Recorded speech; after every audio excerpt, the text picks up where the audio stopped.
जून महिन्याचं सरासरी पर्जन्यमान 174 मिलीमीटर असताना, म्हणजे इतका पाऊस पडणं गरजेचं असताना प्रत्यक्षात मात्र महिनाभरात 52.9 मिलीमीटर इतकाच पाऊस कोसळलाय.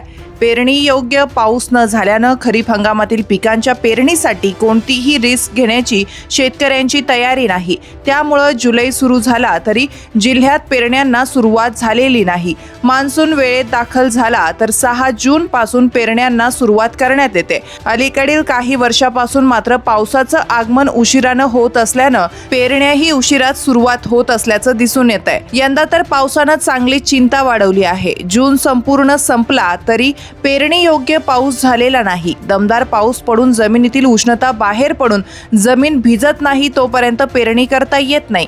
गेल्या वर्षी जून महिना संपला तेव्हा जिल्ह्यात तब्बल 222 मिलीमीटर पावसाची नोंद झाली होती. यंदा तर केवळ 52.9 मिलीमीटर इतकाच पाऊस झाला आहे. पावसाची स्थिती बघून शेतकरी जरा सावधच आहे. पेरणीची कोणतीही घाई केली जात नाही. दुबार पेरणीचं संकट नको म्हणून ही सावधानता बाळगली जात आहे. त्यामुळं जुलै सुरू झाला तरी जिल्ह्यात पेरण्या रखडल्या असल्याचं चित्र आहे. चांदवड तालुक्यात पावसाच्या प्रतीक्षेत शेतकऱ्यांच्या चेहऱ्यावरचे चिंतेचं ढग दिवसेंदिवस गडद होत आहे. मका, सोयाबीनसह अन्य विविध पिकांची बियाणं खरेदी करून ठेवले. पाऊस नसल्यानं पेरणी कशी करावी असा गंभीर प्रश्न त्यांच्या समोर उभा आहे. पाऊस तर नाहीच नाही, पण बियाण्यांच्या किमतीत झालेली वाढ शेतकऱ्यांना संकटात टाकत आहे. मागील वर्षाच्या तुलनेत विविध बियाण्यांच्या किमतीत तब्बल 30 ते 40% वाढ झाली आहे. विशेषतः मक्याच्या बियाण्यांच्या किमतीत 400 ते 500 रुपयांनी तर सोयाबीनच्या बियाण्यांच्या किमतीत 600 ते 800 रुपयांपर्यंत वाढ झाल्याचं सांगण्यात येत आहे.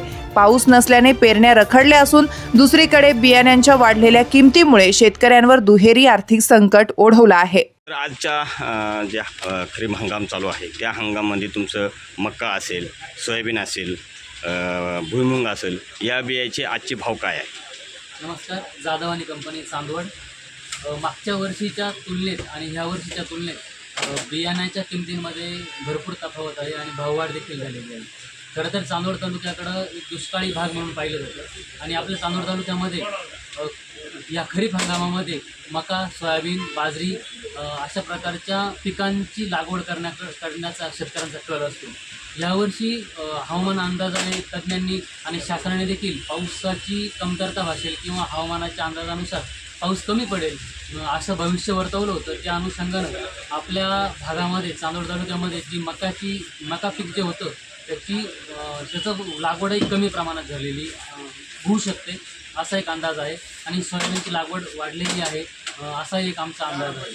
आणि तुम्ही जो विचारला की भाववाढ, तर युद्धजन्य परिस्थितीमुळे ट्रान्सपोर्टेशन चार्जेस भरपूर वाढलेले आहेत. पेट्रोल डिझेलची कमतरता भासण्याची शक्यता होती. त्यामुळं काय झालं की ट्रान्सपोर्टचे भाव वाढल्यामुळे कंपन्यांनी देखील त्यांचा खर्च वाढल्यामुळे भाववाढ केलेली आहे. आमच्या अंदाजानुसार 30 ते 40% ही भाववाढ वाढण्याची शक्यता आहे. याचा भूर्दंड शेतकऱ्यांना बसतो आहे. फक्त शेतकऱ्यांनाच नाही तर दुकानदारांना आणि व्यापाऱ्यांना किंवा जो एंड युजर आहे तर त्याच्यापर्यंत ही दरवाढ, भाववाढ आणि हा जो महागाईचा फटका आहे तो बसलेला आहे. साहजिकच शेतकऱ्याची आधीच कांद्याला भाव नाही आहे आणि पिकाला जर भाव असला तर शेतकरी काहीही पिकवण्याची क्षमता ठेवतो. पण जर कांद्याला भाव नसल्यामुळं भांडवलाची कमतरता आहे आणि उधाऱ्यांचं प्रमाण देखील दुकानदारांचं वाढलेलं आहे. साधारण आज सोयाबीनचं जी पिशवी आहे तर तिचा आजचा भाव आणि पाठीमागच्या गेल्या वर्षाच्या भावामध्ये किती तफावत पडली तरी? मागील वर्षी साधारणतः 2000 ते 2200 आणि हायेस्ट रेट 2500 होता सोयाबीनचा बियाणे विक्रीचा, म्हणजे 25 किलो किंवा 30 किलो पॅकिंगचा. तर ह्या वर्षी तो डायरेक्ट 2700, 2800, काही सोयाबीन 3500पर्यंत गेला आहे. हे 25 किलोच्या एका एकरी प्रति हिशोब सांगतो. आणि मक्याचं जर सांगायचं झालं तर मागील वर्षी 1700, 1800 हायेस्ट रेट होता एका बिघ्यासाठी, म्हणजे 20 गुंठ्यासाठी. तर तो ह्या वर्षी 2200 ते 2300पर्यंत रेट गेलेला आहे. म्हणजे जवळपास 400 ते 500 रुपयांनी मक्यामध्ये वाढ झालेली आहे आणि सोयाबीनमध्ये देखील 600 ते 800 रुपयापर्यंत भाव वाढ झालेली आहे.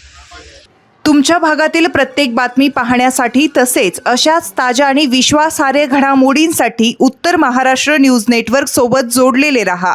सोबतच फेसबुक, इंस्टाग्राम आणि यूट्यूबवरही आम्हाला लाईक आणि शेअर तसेच सबस्क्राईब आणि फॉलो करायला विसरू नका.